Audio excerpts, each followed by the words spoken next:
Hey guys, welcome back to my channel.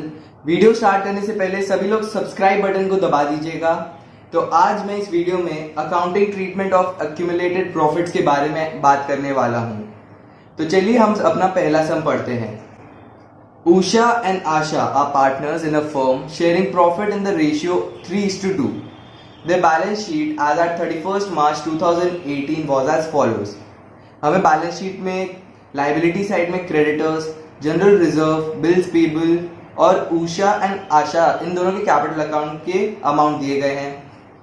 Asset side में cash, debtors, provision for bad debt, stock, patents, building, इन सब के amount दिए हैं।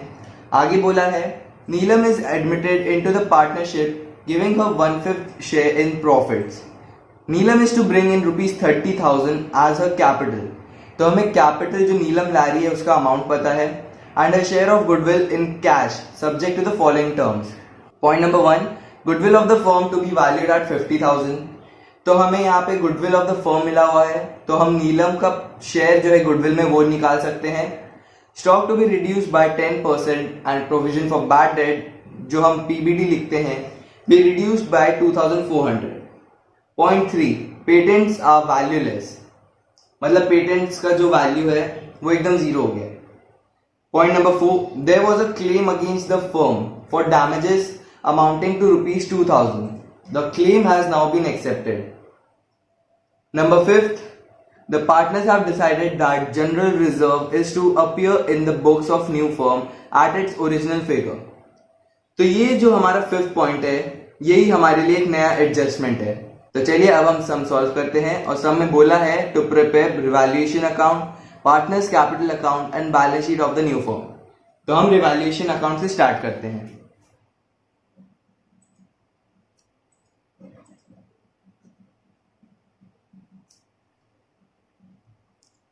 Debit, credit, particulars, rupees, particulars, rupees. Point number 2 में हमें stock बोला है रिड्यूस करने बाय 10%। स्टॉक का वैल्यू है 30,000, तो इसका 10% होता है 3,000। तो स्टॉक का जो वैल्यू 3,000 से कम हो जाएगा, तो हम डेबिट साइड में लिखेंगे टू स्टॉक 3,000।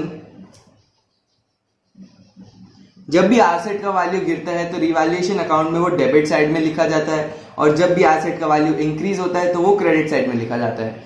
वैसे ही लाइबिलिटी जब गिरता है तो वो क्रेडिट साइड में लिखा जाता है, और जब बढ़ता है तो डेबिट साइड में लिखा जाता है। पॉइंट नंबर 2 में आगे बोला गया है provision for bad date B reduced by ₹2,400।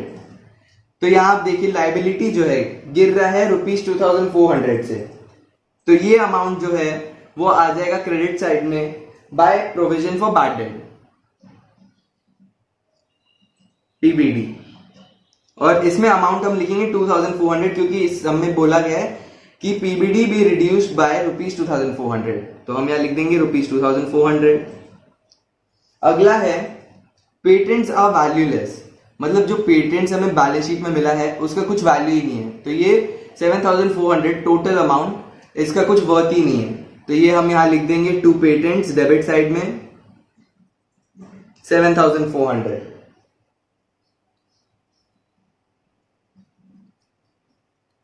तो हमने पॉइंट नंबर 2, 3 दोनों कर लिया है। पॉइंट नंबर 4 पे आते हैं। There was a claim against the firm for damages amounted to ₹2,000. The claim has now been accepted. और ये जो क्लेम है फर्म के लिए पेमेंट हो गया, तो फर्म को पे करना पड़ रहा है इस क्लेम के लिए। तो हम यहां लिखेंगे to claim for damages account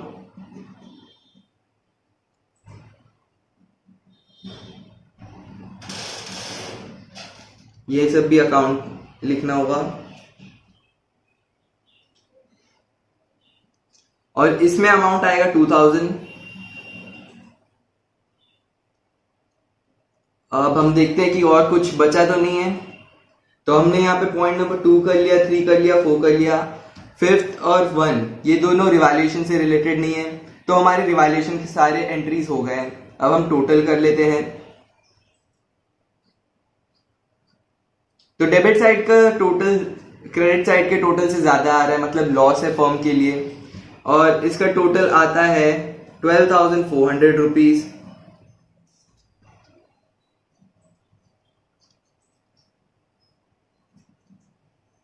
और लॉस आ रहा है 10,000 का। तो हम लॉस डिस्ट्रीब्यूट करेंगे उषा एंड आशा के बीच में इनके ओल्ड पीएसआर में, जो है 3:2।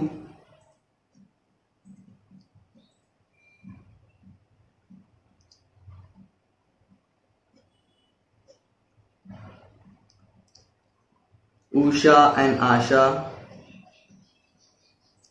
10,000 डिस्ट्रीब्यूट हो रहा है इन द रेशियो 3:2, जो होता है 6,000 एंड 4,000। तो हमारा रिवैल्यूएशन अकाउंट खत्म होता है। अब हम कैपिटल अकाउंट की तरफ बढ़ते हैं।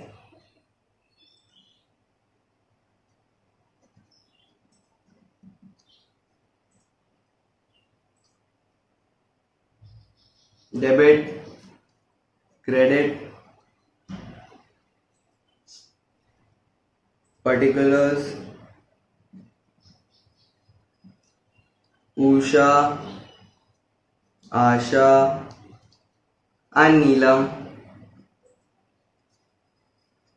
Particulars, Usha, Asha and Neelam. हम सबसे पहले उषा एंड आशा इन दोनों के कैपिटल अकाउंट को ब्रॉट डाउन करते हैं। तो हम यहां लिखेंगे क्रेडिट साइड में by balance brought down. Usha का है 40,000 एंड आशा का है 35,000।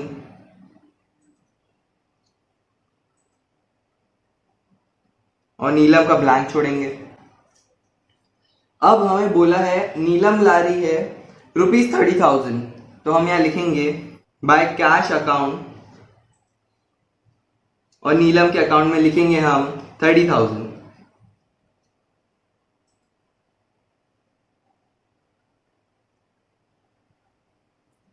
अब हम रिवैल्यूएशन का जो लॉस है वो यहां पे ट्रांसफर कर देते हैं टू रिवैल्यूएशन अकाउंट। 6,000, 4,000 और नीलम का जगह ब्लैंक रहेगा।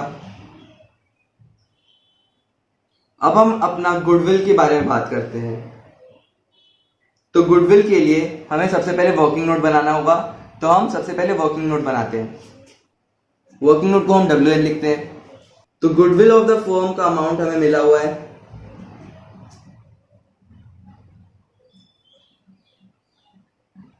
That is equal to ₹50,000। Neelam का जो शेयर है, Neelam share is equal to 1/5। Therefore, Neelam's share of goodwill is equal to 50,000 multiplied by 1/5, that is equal to ₹10,000। तो नीलम 10,000 एज प्रीमियम फॉर गुडविल लाएगी। अब ये 10,000 उषा एंड आशा के बीच में सैक्रिफाइसिंग रेशियो में डिस्ट्रीब्यूट होगा। तो हमें अब पहले सैक्रिफाइसिंग रेशियो निकालना है। उषा का हम सबसे पहले निकालते हैं सैक्रिफाइसिंग रेशियो। हमें पहले निकालना होगा कि उषा कितना अपने प्रॉफिट से सैक्रिफाइस कर रही है नीलम को फर्म में एडमिट करने के लिए। तो उषा का ओल्ड पीएसआर था 3/5, इसमें हम मल्टीप्लाई करेंगे 1/5 जो होता है 3/25, एंड आशा का हम निकालते हैं 2/5 multiplied by 1/5 that is equal to 2/25।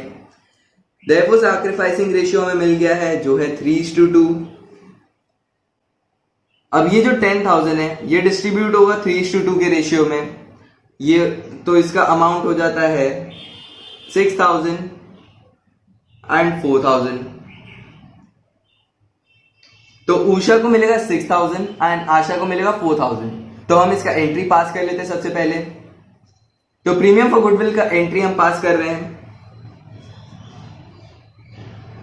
Bye premium for goodwill ये हो जाएगा 6,000 उषा के कॉलम में और 4,000 आशा के कॉलम में, और नीलम ब्लैंक रहेगा।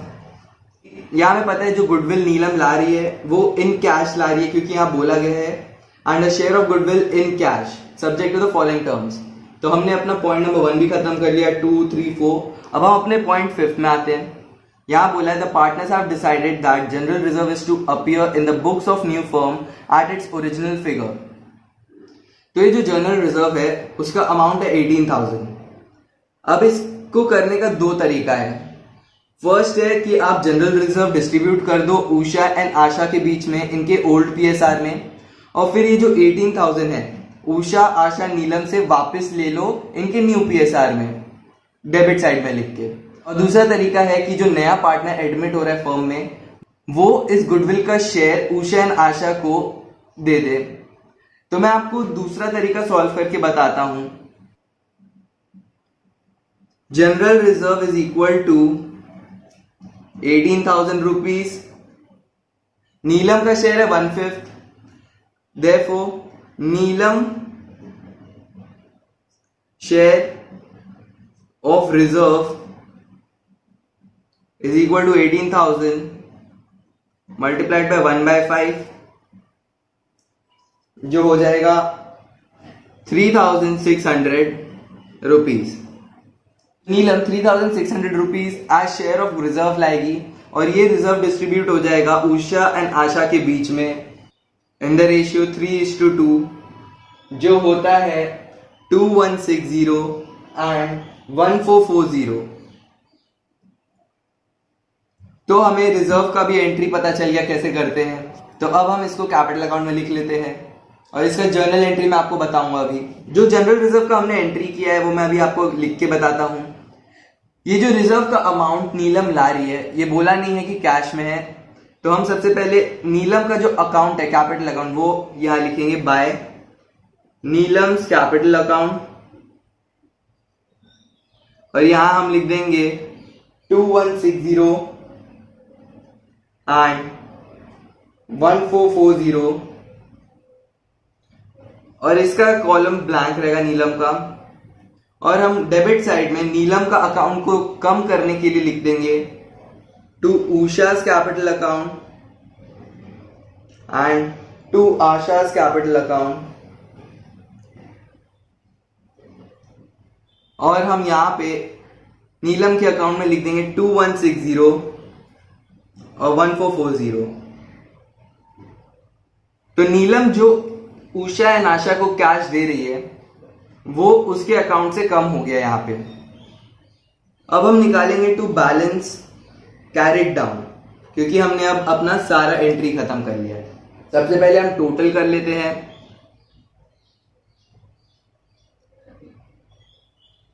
तो टोटल आ रहा है 48,160 उषा का, आशा का आ रहा है 40,440 और नीलम का आ रहा है 30,000।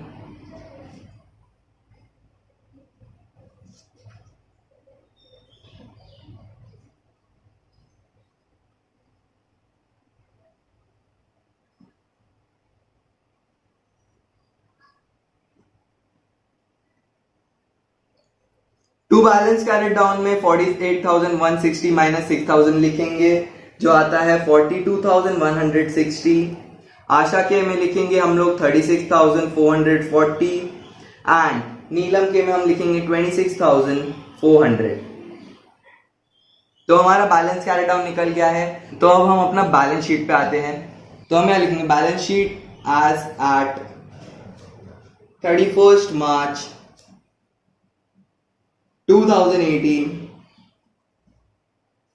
फॉर्मेट बनाएंगे लाइबिलिटीज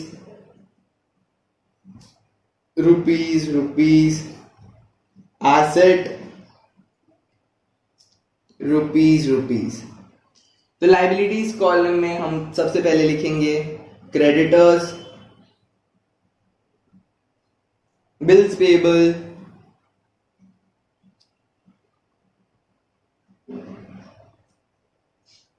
जनरल रिजर्व,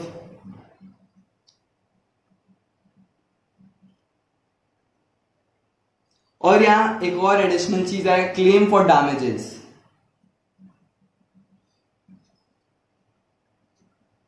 और तीनों पार्टनर के कैपिटल अकाउंट,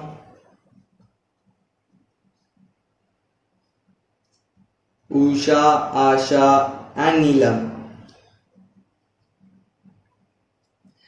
तो क्रेडिटर्स का वैल्यू था 27,000, बिल्स पेबल का था 5,000, general reserve 18,000, claim for damages 2,000। Usha का कैपिटल अकाउंट निकला था 42,160, आशा का निकला था 36,440 एंड नीलम का निकला था 26,400। और इसका टोटल हो जाता है 1,05,000। तो हमारा लाइबिलिटी साइड का टोटल हो रहा है 1,57,000। अब अपने एसेट साइड में आते हैं। यहां कैश लिखेंगे हम पहले, फिर डेटर्स लेस पीबीडी, फिर आता है हमारा स्टॉक, बिल्डिंग। हम यहाँ पेटेंट्स नहीं लिखेंगे क्योंकि पेटेंट्स वैल्यूलेस हो चुका है और पेटेंट्स हम लोग हटा चुके हैं पूरा। कैश अकाउंट में हम ऐड करेंगे 40,000 रुपीज, और ये 40,000 इंक्लूड करे 30,000 कैपिटल नीलम का और 10,000 गुडविल जो ला रही है नीलम। तो कैश का अमाउंट हो जाएगा 24,000 प्लस 40,000 जो होता है 64,000। डेटर्स का फिगर था 48,000। प्रोविजन फॉर बैड डेट 4,800 था, पर उसे लेस करना पड़ा था हमें 2,400 से, तो अब पीबीडी हो जाएगा 2,400 का, और इसका अमाउंट आता है 45,600। स्टॉक का वैल्यू था 30,000 और ये डेप्रिशिएट हो गया 3,000 से, तो स्टॉक का वैल्यू हो गया 27,000 और बिल्डिंग का वैल्यू जो था वही रहेगा 20,400।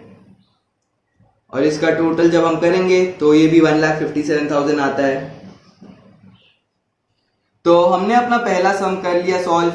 इसमें मैंने आपको जनरल रिजर्व किस तरह से डिस्ट्रीब्यूट करते पार्टनर्स में वो बताया है, और हम इस सम में मैंने आपको बताया कि जनरल रिजर्व अगर बुक्स में रखने बोले at the same value after the admission of a new partner, तो उसको हम किस तरह से सॉल्व करते हैं वो इस समय मैंने आपको बता दिया है। इसके दो तरीके होते हैं वो भी मैंने आपको बता दिया है। अगले समय मैं आपको दूसरे मेथड से करके बताऊंगा जनरल रिजर्व कैसे सॉल्व करते हैं। तो चलिए अब हम अपने अगले सम की तरफ बढ़ते हैं। हमारा सेकंड सम जर्नल एंट्रीज का है। तो हम सम पढ़ते हैं। Antony and John are partners sharing profits in the ratio of 4:1 on 1st April 2016. Ronnie was admitted into the partnership of 1/5 share in the profits which he acquired from Anthony and John in the ratio of 3:1. Ronnie brings in rupees 30,000 as his capital and rupees 20,000 as his share of goodwill. At its time of admission, the firm had an investment fluctuation reserve of rupees 5,000 which the partners decided to show even in the reconstituted firm. तो last सम में हमने देखा था कि general reserve जो है वो नए फर्म के बैलेंस शीट में सेम अमाउंट पे था। तो इस सम में हम देख रहे हैं इन्वेस्टमेंट फ्लक्चुएशन रिजर्व जो सेम अमाउंट से रिकंस्टिट्यूटेड फर्म में दिखाया जाएगा। Profits of the firm for the year ended 31st March 2017 was rupees 1 lakh. The firm followed fixed capital method. और इसमें बोला पास नेसेसरी जर्नल एंट्रीज। तो चलिए हम जर्नल एंट्रीज की तरफ बढ़ते हैं। तो हम अपना जर्नल का फॉर्मेट बना लेते हैं। Journal, date, particulars, ledger folio, debit rupees, credit rupees. इसका एंट्री हो रहा है 1/4/2016 को। सबसे पहले हम रॉनी जो कैपिटल और गुडविल ला रहा है उसका एंट्री पास करेंगे। यहां हम लिखेंगे कैश और बैंक अकाउंट। इन दोनों में से आप कुछ भी लिख सकते हैं पर आपको एक ही लिखना है। तो मैं आपको बस बता रहा हूं इसमें आप क्या लिख सकते हैं। कैश और bank account debit to Ronnie's capital account and 2 premium for goodwill.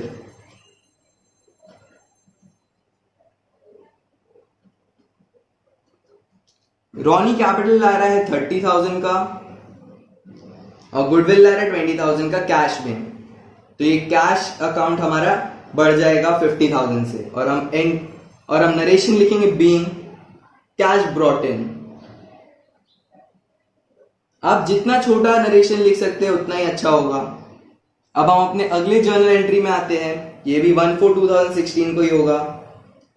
ये जो प्रीमियम फॉर गुडविल है वो डिस्ट्रीब्यूट करेंगे हम दोनों ओल्ड पार्टनर्स में, तो हम लिखेंगे यहाँ premium for goodwill account debit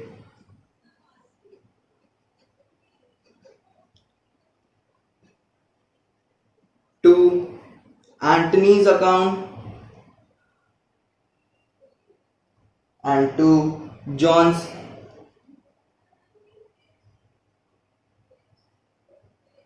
current account.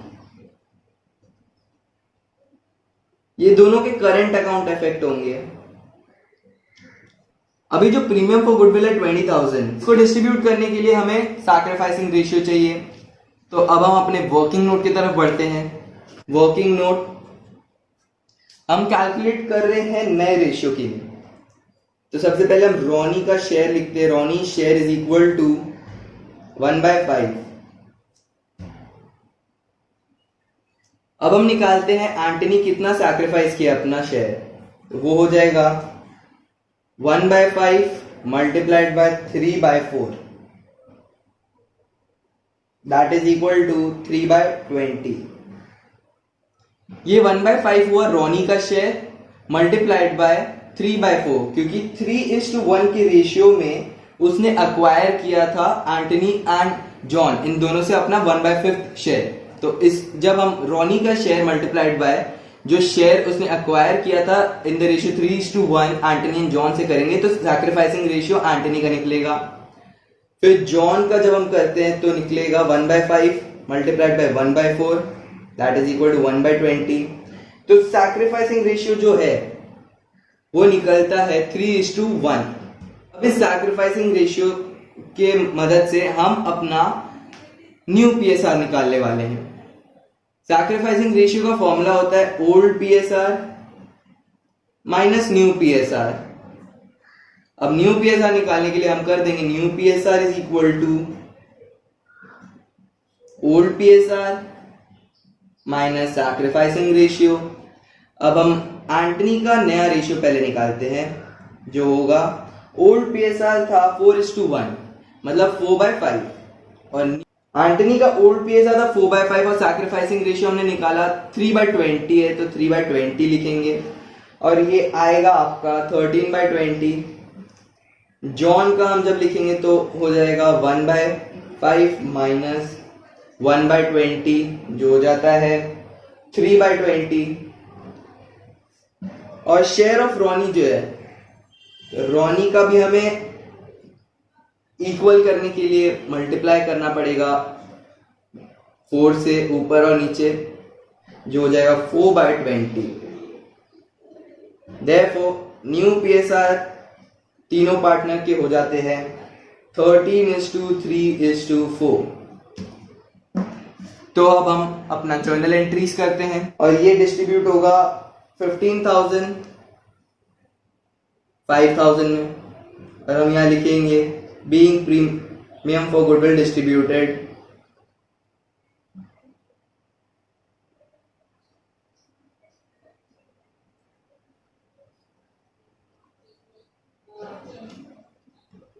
अब हम आगे बढ़ते हैं। फिर से फॉर्मेट बना लेता हूं मैं यहां पे, डेट, पर्टिकुलर्स,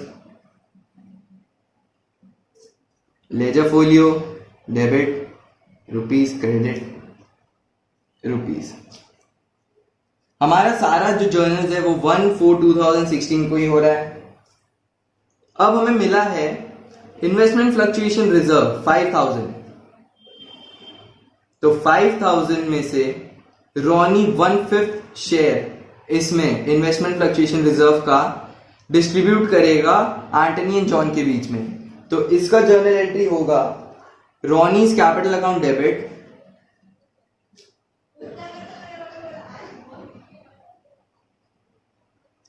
टू एंटनीज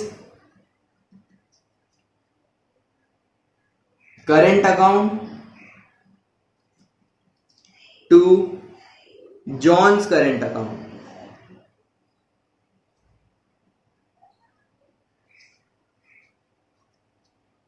और डेबिट साइड में हम लिखेंगे 5000 multiplied by 1/5 that is 1000 rupees.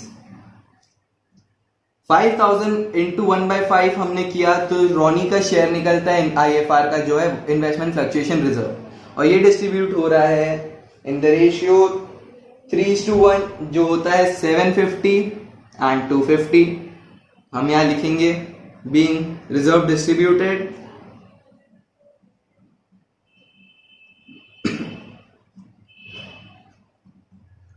अब हम अपने अगले एंट्री पे आते हैं। यहां लिखा है profit of the firm for the year ending 31 मार्च 2017। इसका मतलब है रोनी के एडमिशन के बाद पूरा एक साल बाद जो फर्म का प्रॉफिट है वो 1 लाख है, तो ये हमें तीनों पार्टनर्स में डिस्ट्रीब्यूट करना होगा। तो हम यहां लिखेंगे प्रॉफिट और loss appropriation account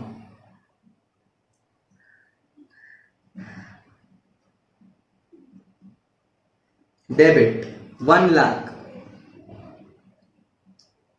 to Antony's current account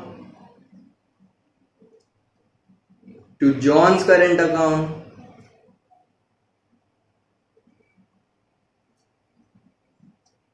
to Ronnie's current account.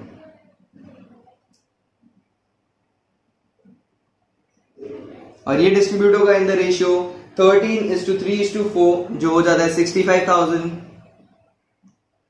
15,000 and 20,000।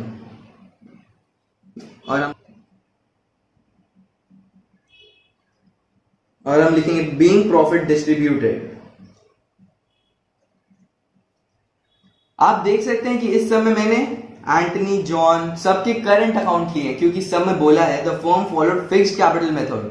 इसका मतलब है जो कैपिटल अकाउंट है सारे पार्टनर्स के, उसमें सिर्फ कैश के एंट्रीज होंगे, कैश ला रहा है और कैश जा रहा है। लेकिन ये जो सारे एंट्रीज है प्रीमियम फॉर गुडविल के, प्रॉफिट डिस्ट्रीब्यूशन के और रिजर्व के अमाउंट जो पार्टनर्स को मिल रहे हैं वो सब करंट अकाउंट में जाएंगे। तो इस समय हमने देखा कि IFR जब बोला गया है to show in the reconstituted firm तो इसका डिस्ट्रीब्यूशन कैसा होता है। हमने क्या किया था, 5000 था इन्वेस्टमेंट फ्लक्चुएशन रिजर्व का अमाउंट और 1/5 रोनी का शेयर था, तो 1000 शेयर ये डिस्ट्रीब्यूट करेगा एंटनी एंड जॉन के बीच में। और दूसरा मेथड भी होता है पर प्रेफरेबल यही है क्योंकि ये सबसे छोटा मेथड है। तो ये 1000 का फिगर किस तरह आया मैंने आपको बता दिया। ये रोनीज का शेयर है, रोनीज शेयर, और ये IFR का अमाउंट है। तो हमारा ये सम भी खत्म होता है। अगले सम में मैं आपको एडजस्टमेंट ऑफ कैपिटल के सम्स करके बताऊंगा, उसमें कैपिटल सारे पार्टनर्स किस तरह से एडजस्ट करते हैं वो बताने वाला हूं। तो अब हम अपने अगले वीडियो में मिलते हैं। अगर ये वीडियो अच्छी लगी हो तो like, share, comment and subscribe जरूर कीजिएगा। Thank you for watching the video.